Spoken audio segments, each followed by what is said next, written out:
전 세계에 유래를 찾아볼 수 없었던 동쪽 끝 작은 나라의 기적과 같은 부흥.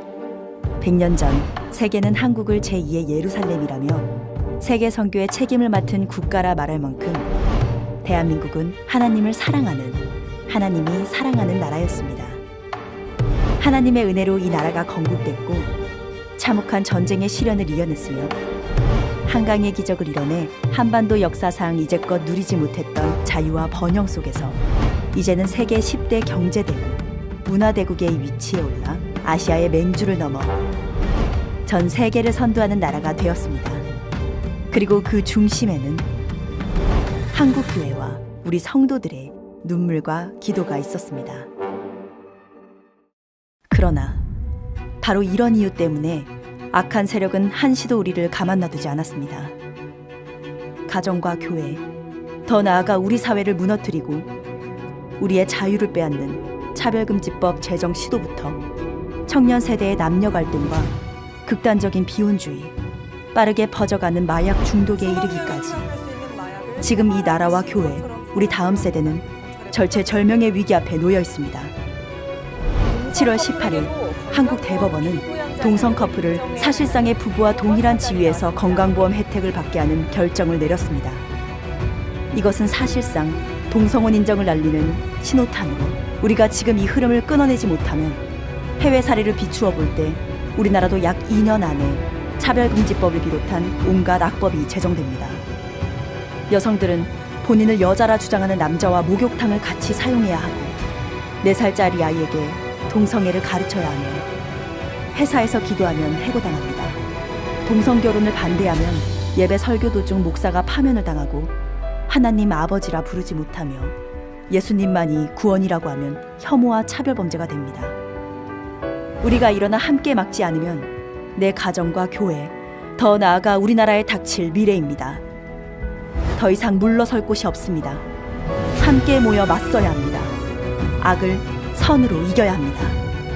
간절한 마음으로 예배하며 기도합시다. 10월 27일 오후 2시 서울 광화문 일대로 모두 나와주십시오. 성경과 교회를 사랑하는 모든 분들이 나와 하나님께 부르짖읍시다. 우리가 함께 모여 나라를 새롭게 합시다. 거룩한 복음의 역전이 시작될 것입니다.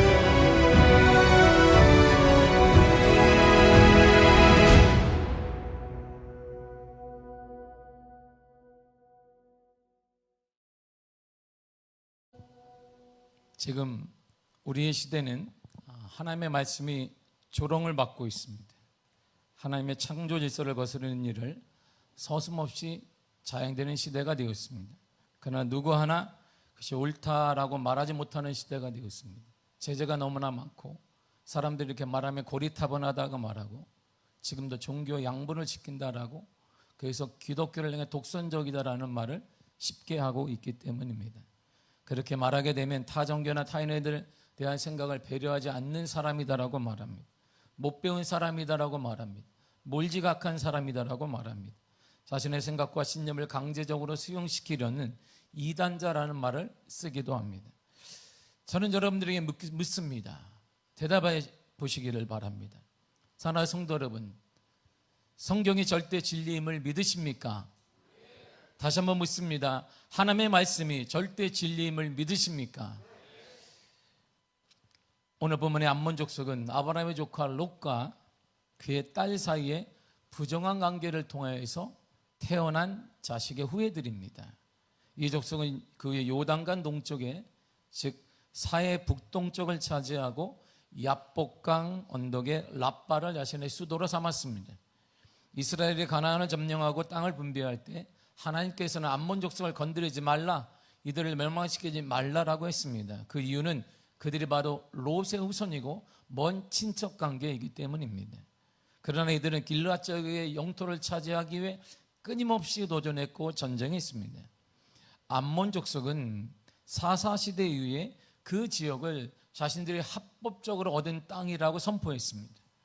사사 입사시대 때에도 그들이 그렇게 말하게 되자 입다가 길르앗을 차지하기 위해 도전하는 그 암몬 족속을 이스라엘군을 동원해서 완전히 패배시켜 버렸습니다.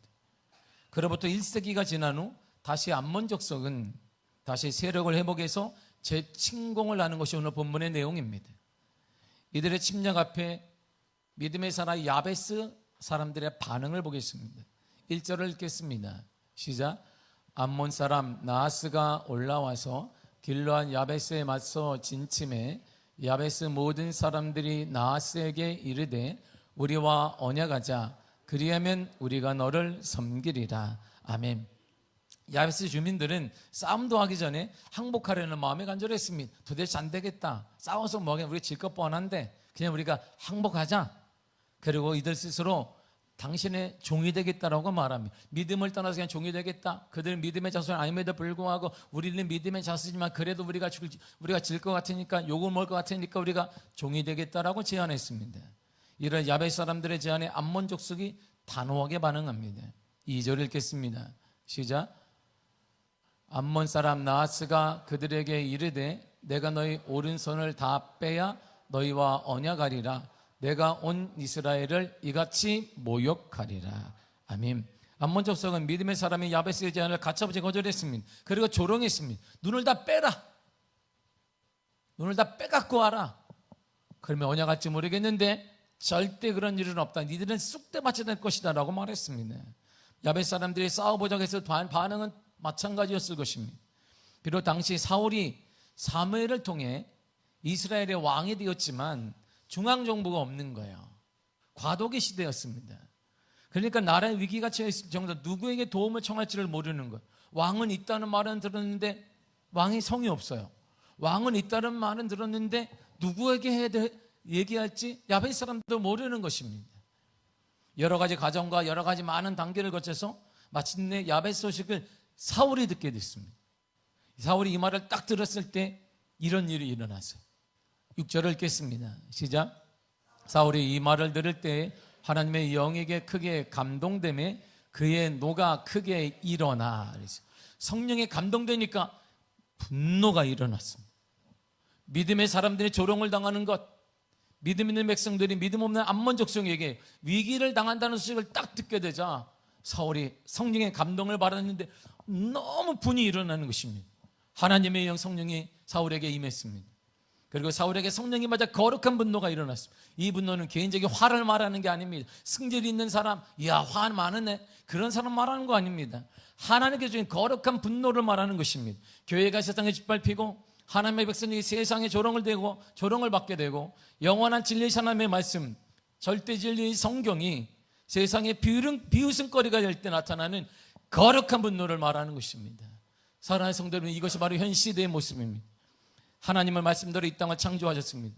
그리고 모든 사람들에게는 성을 딱 두 가지만 남성과 여성만 주었습니다. 이것이 진리입니다. 그러나 지난 7월 18일 대한민국 대법원에서는 동성 커플을 사실상 부부와 동일한 관계로 인식하는 악법을 판결했습니다. 동성 커플에게 부부와 동일한 건강보험 혜택을 준 것입니다. 대법원에서는 동성 커플이 부부가 되었다고 인정해 준 것입니다. 현재 우리나라 헌법은 동성혼을 인정하지 않습니다. 동성결을 인정하는 반헌법적 판결을 대법원이 내렸습니다. 무엇보다 하나님의 창조 질서를 파괴하는 반성경적 판결을 내린 것입니다. 남자와 여자가 한 가정을 이루어야 되는데 깨져버린 것입니다. 이것은 앞으로 진행될 차별금지법과 동성애 법제화를 위한 발판을 마련해 줄 것입니다. 동성혼을 합법화하는 시도가 이제 1단계가 된 것입니다. 또한 청주지법 영동지원에서는 성전환 수술을 하지 않고서도 성별을 바꿔주었습니다. 이게 다른 나라가 아니라 한국에서 일어난 것입니다. 나는 여자인 것 같은데 그거를 판결을 해서 바꿔줘 버렸어요. 남자에게 여자를 바꿔줘 버렸습니다. 차별금지법은 좋은 말입니다. 차별을 금지하는 거 얼마나 멋있어요. 그래서 소수자 보호법이라는 말을 씁니다. 소수를 보호하는 거 대단히 좋은 것입니다. 교회는 차별하지 않습니다. 교회는 누구나 차별하지 않습니다. 그러나 진리를 거스르는 차별금지법이 지금 국회에 계류 중에 있습니다. 예전에 정의당에서 그걸 국회에 올린 것이 지금 폐기된 게 아니라 계류 중이에요. 이 법은 차별을 금지한다고 하지만 종국에 가서는 역차별을 당할 것입니다. 현재 미국의 차별금지법이 통과되자 가장 보수적인 텍사스에서조차 초등학교 아이들은 나는 기독교인입니다 라는 말을 하지 못합니다. 누구만 할 수 있느냐? 이슬람 아이들만 할 수 있습니다. 나는 이슬람입니다. 왜? 그들이 소수이기 때문이에요. 우리 막내가 동부에 있는 학교를 다닙니다. 크리스천 학교를 다니는데 거기에는 텍사스 사람들이 거부입니다. 텍사스는 어느 정도 되냐면 이들은 매년마다 우리가 국가로 독립하겠다라고 말해요. 왜? 당신들과 못하겠다. 비성경적인 당신들과 못하겠다. 우리가 국가로 독립하겠다. 텍사스는 다 가졌어요. 기름도 가졌고 텍사스에서 우리가 우유전 쏘는 게 끝에 거기 다 있습니다. 모든 걸 다 가진 거예요. 백인들 사회입니다. 그래서 이게 바이블 벨트라 그래요. 텍사스를. 성경을 우리가 고수하겠다. 텍사스 사람들은 주일날이면 어린아이까지 다 양복 입고 교회를 갑니다. 다 이렇게 가요. 기본적으로. 그래서 이들이 그런데 선택한 게 우리 막내가 다니는 학교에. 왜? 크리스천 학교에서 우리 안 된다. 거기에 보내는데 1년에 1억이 넘는 학교를 보내. 그게 학비가. 그리고 그들은 보냅니다. 돈 상관없다. 신앙이 중요한 거. 공부 안 해도 된다. 신앙이 중요한 거야. 그 학교를 꾸역꾸역 백인들이 보냅니다. 왜? 신앙이기 때문에. 그러니까 일론 머스크가 자기 아들이 성전한 그것 때문에 고민을 하다가 그가 본사를 텍사스로 옮겨버렸어요. 왜? 도대체 이 땅은 안 되겠다. 그래서 신앙이 없는 일론 머스크도 본사를 텍사스로 옮겼습니다. 그런데 가장 보수적인 텍사스에서조차 이 말을 못하게 돼요. 차별금지법 바로 소수자 보호법 때문입니다. 기독교인들은 기독교인의 말을 못하지만 이슬람 아이들은 나는 이슬람입니다라는 말을 할 수 있습니다. 그리고 기독교 신앙을 가진 아이들은 성경을 가지고 학교를 가면 안 됩니다. 그러나 이슬람 아이들은 코란을 가지고 학교를 갈 수 있습니다. 밥을 먹을 때 기독교인들은 하나님께 기도해서는 안 됩니다. 소수자가 그 주눅이 들기 때문이에요. 그러나 이슬람을 종교를 가진 학생들을 위해서는 발을 씻고 손을 씻는 종교 장소와 기도 장소도 마련해 주어야 합니다. 처음에 약자를 보호한다는 취지였지만 시간이 흐르면서 정말 누가 약자인지 모르게 된 것입니다. 차별금지법 우리 헌법에 추구하고 있는 공공의 가치와 공동선에 대해서 허물고 있는 악법이 되고 있습니다. 결국에는 소수자를 보호한다는 미명 아래 동성애에 대해서는 좋은 얘기, 긍정적인 얘기만 해야 합니다. 부정적인 얘기와 정당한 비판, 예를 들어 동성애와 에이즈와 관련된 얘기를 하게 되면 제재를 받습니다. 특히 차별금지법은 적대적, 모욕적 환경을 조성하는 행위, 성적 굴욕감, 혐오감을 느끼게 하는 행동, 언행 이런 것들을 다 제한하고 있습니다. 이 말이 뭐냐면 소위 말하는 피해자라고 느끼는 사람이 나가 저 사람이 저 목사님이 설교를 하는데 내가 모멸감을 느꼈다 하면 법에 걸리는 거예요. 이게 차별금지법입니다. 주장만 하면 바로 차별금지 대상이 됩니다. 그러면 기독교의 교리 성경에 따라 얘기를 하거나 사실에 근거해서 얘기를 한다 할지라도 듣는 상대방이 모욕감을 느끼거나 불쾌감을 느낀다면 그것에 대한 문제를 제소할 수 있는 길을 열어준 것입니다. 국회에 제출된 차별금지법 28절과 9절을 보게 되면 일반적 언론은 물론이고 기독교 방송, 신문, 소셜미디어 등의 동성애를 비판하는 설교나 강의가 금지됐어요. 하면 안 된다는 것입니다. 그리고 교육부 인가를 받은 일반 학교는 물론이고 기독교에서조차 성경에 근거해서 동성애나 주체 사상 등에 대해서는 이런 비판을 해서는 안 되게 됩니다. 설교나 강의나 교육을 통해 어떤 사람이 혐오감과 모욕감을 느꼈다고 하면 3천만 원 이하의 이행 강제금을 물게 되어 있습니다. 또한 징벌적 손해배상 책임을 부담하게 되고 형사적인 제재도 받는 것은 매번마다 하는 거예요. 한 번이 아니라 내가 두 번째 느꼈다. 그러면 또 하면 6천만 원대 계속 올라가는 것입니다. 일반적인 법은 피해를 입은 사람이 내가 이런 면에서 피해를 입었습니다라고 입증을 해야 되는데 이 법은 예외적으로 내가 모멸감과 혐오감을 느꼈습니다라고 하면 그걸 말한 사람이 아니다라는 걸 증명해야 돼요. 특별한 법입니다. 이 법은 완전히 성적 소수자들에 대한 특혜와 특권을 주고 있습니다. 이 법이 통과되면 동성애자 목사님이 교회 지원을 하거나 교역자를 뽑거나 기독교 학교에서 동성애자 선생님이 지원할 때 그리고 기독교 방송국에 동성애자가 지원해서 떨어지게 되면, 지원한 동성애자가 내가 부당한 대우를 받았다고 말하게 되면, 그렇지 않다는 것을 교회가, 기독교 학교가, 기독교 방송국에 증명해야 됩니다. 신앙과 무관하게 그러니까 뽑아야 돼. 법에 접촉이 되지 않으려면. 우리 교회도 아마 그럴 거예요. 우리 교회를 교육자를 보는데 내가 담임 목사로서 동성애자가 안 된다 그러면 아마 그들이 모멸감을 느끼고 차별감을 느꼈다 얘기하면 3천만 원 일단 물고 그들을 수용해야 될 것입니다. 가장 심각한 것은 이 법이 통과되면 우리 아이들은 학교에서 동성애에 대해 긍정적인 얘기만 들어야 됩니다. 왜냐하면 동성애 부정적이면 학교에서 얘기하게 되면 곧바로 처벌을 받기 때문이고 여러 가지 제재가 따르기 때문입니다. 이것이 만약 통과된다면 유치원, 초등학교, 중학교, 고등학교의 공교육 현장에서 동성애 교육을 의무적으로 해야 됩니다. 저는 우리 막내가 한국에서 학교 다닐 때 제가 학교에서 늘 하는 얘기가 있어요. 우리 아이는 교육을 받지 않습니다. 교육을 받게 하거든 내용이 뭔지 저한테 얘기해 달라고 저는 선생님한테 얘기했어요. 그리고 빠지겠습니다. 제 허락 없이 만나면 교육부에 진정서를 넣겠습니다. 그런 거 받지 않습니다. 이제는 차별금지법이 통과되면 아무 의미가 없어요. 다 받아야 되는 것입니다. 동성애가 합법화된 나라들은 지적 판단에 서 있지 않은 아이들에게 4살부터 동성애 교육을 하고 있습니다. 남녀 구분 없이 화장실 쓰는 것은 일반적인 것입니다. 아이들이 성 정체성에 혼란이 찾아올 때 남자가 결혼하고 엄마 1, 엄마 2가 있고 엄마가 결혼하고 아무렇지 않게 받아들이고 있습니다. 여기서 말하는 하나님은 성을 2가지만 주셨는데 여기에서는 지금 쉬운 2가지의 성이 있습니다. 그래서 낮에는 여성이고 나는 밤에는 남성. 그것도 인정해 주는 거지. 오늘은 여성인데 내일은 남성. 그러니까 2021년에 LA 한인타운에 찜질방에 미국 남자가 들어갔어요. 이렇게 다 보고. 근데 처벌을 못하는 거예요. 왜? 차별금지법이 거기는 통과됐기 때문에. 왜? 그때 내가 여성이었다. 그래서 핀란드는 아예 자신이 성을 선택할 수 있게 했어요. 이 말이 뭐냐면 성을 선택하고 또 바꿀 수 있단 말이에요.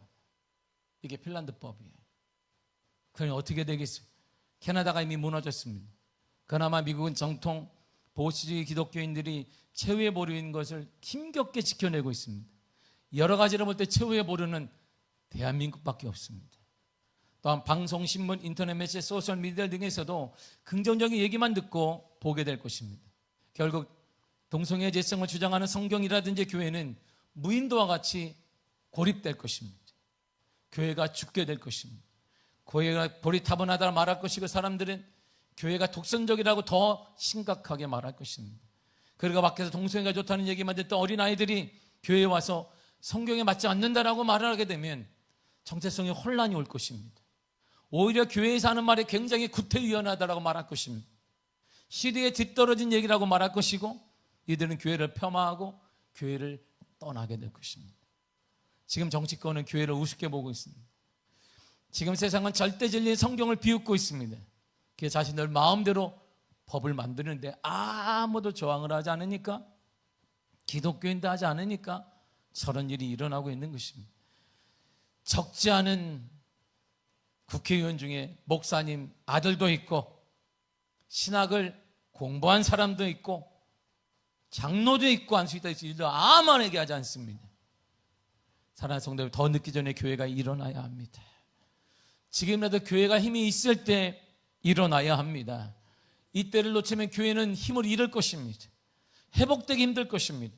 이때를 놓치면 우리 다음 세대는 우리 아이들에게 신앙 계승을 절대 해주지 못할 것입니다. 우리는 막아내야 합니다. 거룩한 분노로 일어나야 합니다. 이렇게 말해요. 7절을 다 같이 읽도록 하겠습니다. 시작. 한결이에 소를 잡아 각을 뜨고 전령들의 손으로 그것을 이스라엘 모든 지역에 두루보내어 이르되 누구든지 나와서 사울과 사무엘을 따르지 아니하면 그의 소들도 이와 같이 하리라 하였더니 여호와의 두려움이 백성에게 임하매 그들이 한 사람같이 나온지라. 아멘. 사울이 얘기했습니다. 사울왕이 얘기했어요. 이스라엘 백성들 다 모여라, 전쟁에 참여하라. 그렇지 않으면 내가 소를 각을 뜨는 것처럼 너희들도 그렇게 하리라. 이 어려운 시국에 믿음의 사람이 조롱받고 있는데 뭐 하느냐? 믿음의 사람들아 일어나라, 이렇게 외친 거야. 그러나 사울이 원하는 건 머리를 끄덕이고 맞습니다 마음으로 동의하는 거 원하는 게 아닙니다. 사울이 원하는 것은 그게 아니에요. 실제적으로 전쟁에 참여하라는 것입니다. 그래, 그렇게 해야지, 그거 맞는 말이네, 그러면 안 되지, 그걸 요구한 게 아니라 전쟁에 참여하라는 것입니다. 어쩌면 전쟁 중에 죽을지도 몰라요. 전쟁 중에 다칠 수도 있습니다. 그러나 거룩한 분노를 가지고 암몬 족속이 신정국가인 믿음의 나라인 이스라엘을 비웃고 모욕주는 현실 앞에 가만히 있지 말라는 것입니다.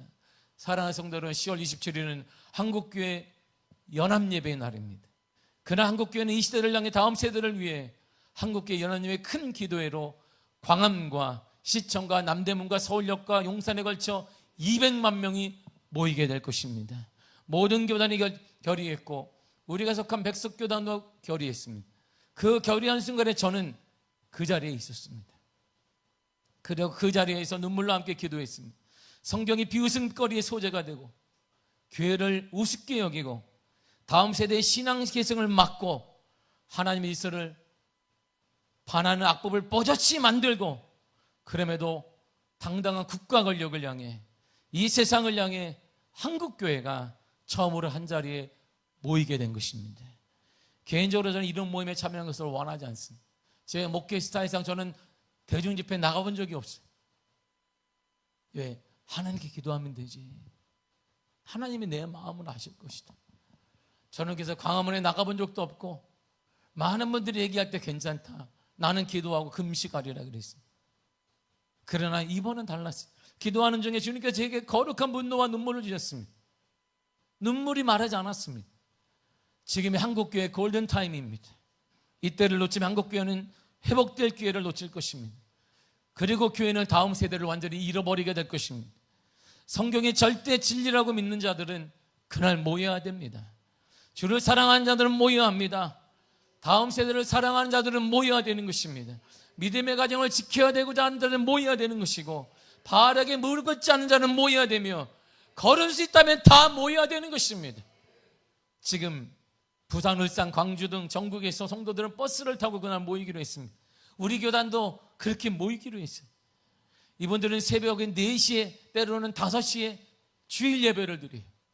그리고 끝나고 버스를 타고 옵니다. 아니면 올라오는 버스에서 예배를 드리고 참석하기로 결의했습니다.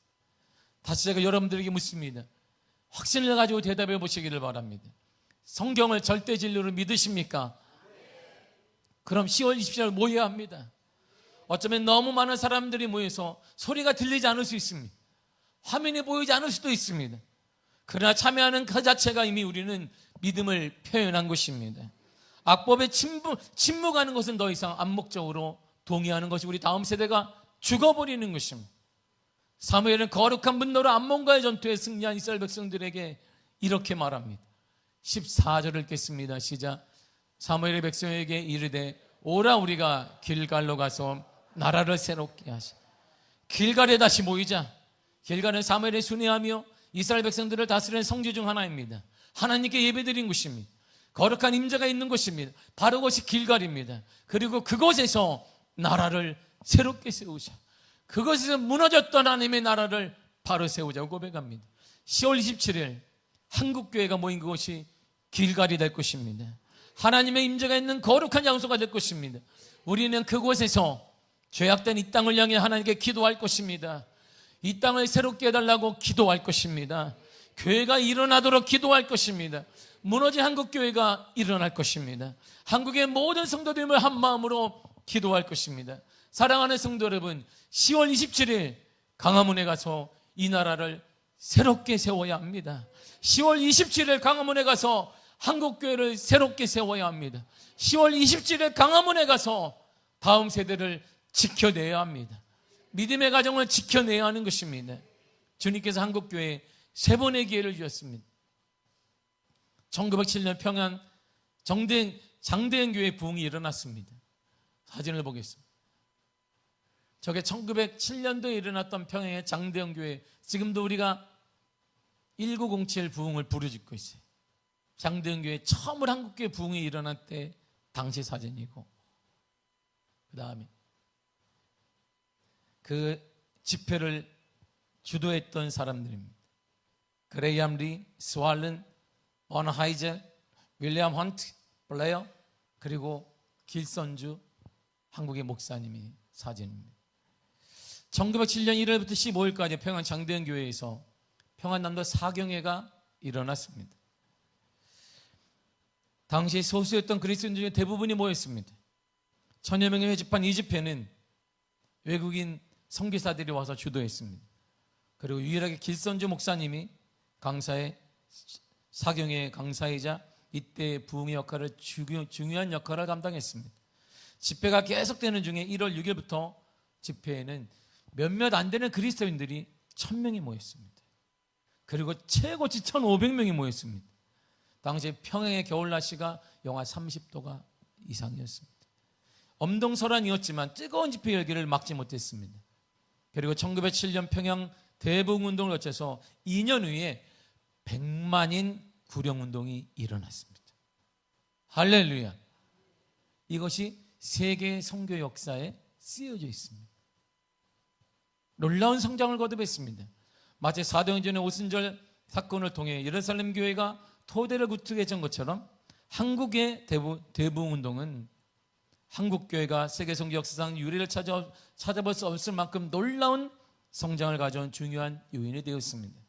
그리고 1974년 5월 30일에 서울 여의도 광장에서 두 번째 부흥이 일어났습니다. 저거예요. 저는 참여를 못했습니다. 그때 내가 엄마 젖을 먹고 있었습니다. 그 다음에 보면 저 인원이 모였습니다. 50대 묘기 목사 빌리 그레이엄은 5월 30일에서 6월 3일까지 여의도 광장 집회를 인도했습니다. 6월 3일 마지막 집회 110만 명이 모였습니다. 빌리 그레이엄 목사는 왼손을 들어 카리스마 넘치는 목소리로 예수 그리스도를 영접하라고 외쳤습니다. 당일 4만여 명의 결신자가 나왔고 집회 기간 동안 총 8만 1,842명이 회심하고 결신했고 교회에 나갔습니다. 한경지 목사님이 여러 번의 시도 끝에 빌리 그레이엄 목사님을 초청했는데 거기에는 성공했는데 한국에는 당시 10만 명, 10,000명 이상 수용할 수 있는 10,000명 이상 수용할 수 있는 교회도 없었습니다. 건물도 없었어요. 당시 한국에는 허벌판이었던 여의도 광장 외에는 장소가 없었는데 그 여의도 광장은 당시 정부가 국가 행사로만 사용했던 곳이었습니다. 그것을 계속 얘기하니까 국가가 허락해 준 것입니다. 그러나 막상 집회 준비위원회가 예상한 인원은 모이면 20만 명은 모이지 않을까? 왜냐하면 지금처럼 크리스찬이 많지 않았기 때문에 최대 모이면 20만. 근데 어느 분이 그래 우리가 기도하면 50만 명이 되지 않을 거야 했더니 왜 꿈을 깨라. 어떻게 50만 명이 모이냐. 그러나 막상 그 집회에 110만 명의 사람들이 모였습니다. 이 집회를 시작으로 한국교회는 거대한 부흥의 물줄기를 타게 되었고 세계에서 유례를 찾아볼 수 없는 부흥을 이루었으며 그 이후로 한국에는 가장 큰 교파의 교회들이 자리를 잡기 시작했고 지금 부흥의 열매를 보고 있는 것입니다. 보십시오. 1907년 평양 장대영교회 부흥운동, 1973년 평양 여의도광장, 서울 여의도광장 부흥운동. 저는 개인적으로 참여할 나이가 아니었어요. 1907년도에 갈 수도 없었고 그리고 그때도 마찬가지였습니다.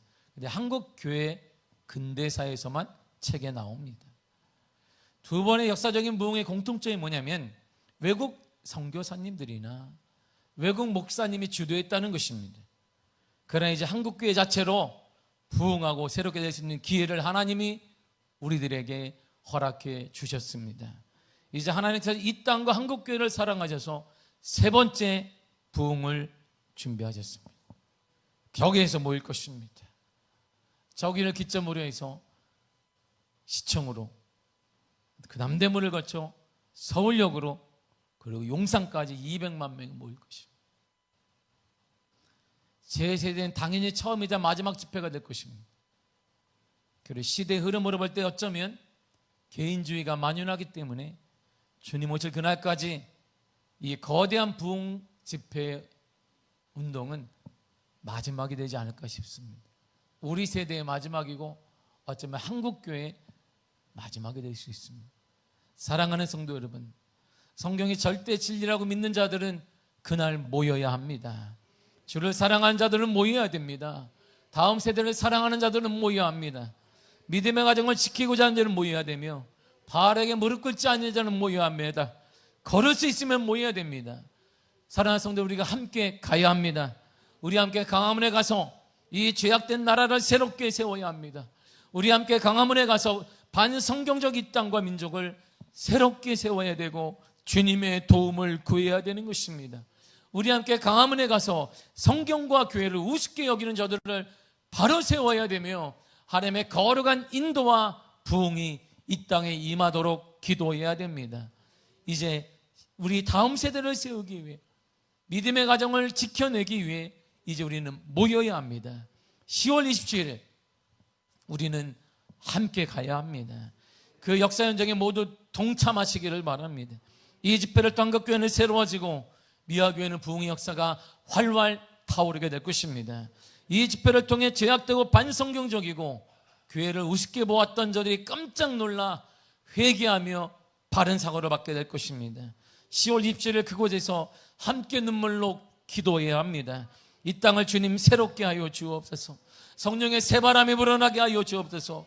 믿음의 가정이 보존되고 지켜지게 하여 주시고 사랑하는 다음 세대가 주님을 떠나지 않게 하여 주옵소서. 세상에 물들지 않게 하여 주옵소서. 이 땅 한국교회 주님 새롭게 하여 주옵소서. 다시 새롭게 하여 주옵소서. 이 새로움의 역사가 10월 27일 광화문에 가서 함께 기도함으로 거룩한 새로운 부흥의 역사가 반드시 일어날 것입니다. 반드시 일어날 것입니다. 그 역사의 현장에 우리 모두 가서 하나님의 거룩함을 경험하게 될 줄 믿습니다. 기도하겠습니다. 하나님